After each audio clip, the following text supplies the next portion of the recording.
Imagine having your life taken away from you in the blink of an eye, or at least your memory of it. Sherri Debrecht doesn't remember what her life was like before a devastating car accident that happened 22 years ago. Now she's written a book to help others who may go through the same thing. How close were you to dying? My good friend, who was like a second father to me, he's a psychologist, and he told me that I was sitting on the lap of the angel of death. Now, when somebody tells you something like that you are this close to dying, what does that mean to you? What do you think? I'm lucky. Sherri Debrecht had everything to live for. She was beautiful, popular, and a dancer who had just made the high school drill team. But all of that was taken away in the blink of an eye. She was riding with a friend on her way to a softball game. I looked out the window to my left, and I saw this huge truck coming at us, and I screamed, "There's a truck coming right at us." And that's all I remember. In truth, she didn't even remember that until months later. Sherri was in a coma for 6 weeks after that accident. You wake up out of a coma. What are you thinking when people tell you it's actually 6 weeks later? You wake up, you don't know the past, the present, or the future, who you are. You can't move your body. You know what you want to say, but you cannot say it. It boggles the mind. When I came out of the coma, I had the mentality of an infant. My eyes would be open, and I'd follow people around, but nothing would register. No emotions. My mom didn't know what I was thinking. And you weren't really thinking? I was just observing what was going around, like a little baby, they just, watch you walk around. I didn't even know who my mom and my brother were. They were with me for several weeks, and then I slowly started to remember. I didn't know why my brother was with me, but he liked to talk to me.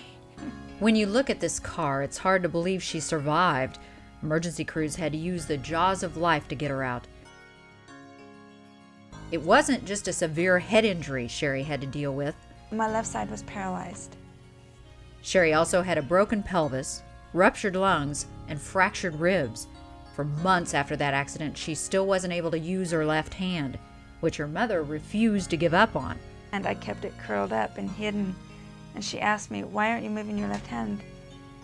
And I said, "Because it won't work." And she said she had to think fast because she called it my lazy hand, and I didn't like any part of me being called lazy. And she said, "You talk to your hand and you tell it it's gonna work." And so I did, like a little kid. I said, "You're gonna work, you're gonna work." I kept talking to it. It didn't happen instantly, but about a week later, a couple of my fingers were moving, and that lit the fire. I was determined on getting the rest of me healed. If you think negative things are gonna happen. I could have given up, yeah, but I wanted my life back. I wanted to be that person everyone told me I was. But she wasn't that person anymore. I tried to be that person, but I didn't have a ground base to start from. So my actions didn't make sense to people who saw me. In other words, the head injury changed her personality. To this day, do you remember much of your past besides looking at pictures and knowing that you had just made the drill team and all this stuff? Do you remember it? Not really. The journey to where she is today wasn't always easy. Sherri says she was mad at God for a very long time. Then, one day she decided to visit a church. But I walked in the doors, and there was Jesus. It's just a cross, a simple cross, but it held so much more for me. And I sat in on the Mass, excuse me. Okay. I sat in and I listened. Everything was so beautiful. That was where I needed to go. God was waiting for me. What Sherri learned that day is that she didn't get to that point alone. My mom was there. God was there with me all the time. Some of her best memories from that time involve her friends. Some of my high school classmates came up to sing to me at dinner. I remember this. We were having dinner and they came up to sing to me, barbershop quartet style. Sherri says a psychiatrist friend helped her through the rough spots and taught her to appreciate even the smallest achievements. Whenever I'd feel sorry for myself, I did a lot, after I came out of the accident, Bob would say, "Think of where you are now and where you were then. Picture yourself in the hospital. You couldn't move. Aren't you doing better?" I said, "Well, yeah." He said, See? So he taught me how to look at the bright side of things. It takes a lot of courage, strength, and love from those around you. And God, of course. So that's what pulled you through? Oh, definitely. So without the love and the strength of God and the people around you? There's no way. Sherri says the accident did have a positive effect on her. From what people have told her about what she was like before, it's definitely changed her priorities. Bob says that I used to be self-centered, arrogant, a little too confident. I was stuck up then because I was with the in crowd. I was way up here in my sophomore year, but the accident took me down below. But I was embarrassed because of I was in a wheelchair and my condition. I wasn't perfect like I tried to be. I was the worst judge of myself. I judged myself worse than others. Now Sherri works at a hospital. When you see people now, as opposed to when you used to see them then, on the outside. Oh man, I can see their hurt through their eyes.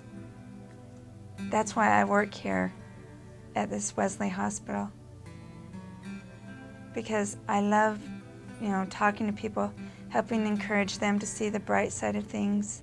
After the accident, Sherri felt she just had to write a book that would help people understand what it's like to go through something like this and how to see the bright side of things as they overcome it. Because it gives them hope that if I can make it, they can make it too. Through this, that's why I wrote this book. That's why I'm here, is to tell the story. But telling that story wasn't easy. It took 18 years to write it though. But I had to grow up at the same time, so the book wrote itself. This happened to me. I didn't have a book to follow to see what was normal. This book, it tells the good and the bad. It's called Learning to Walk Again Was the Easy Part. What was the hardest part? Learning how to live again. How to be me.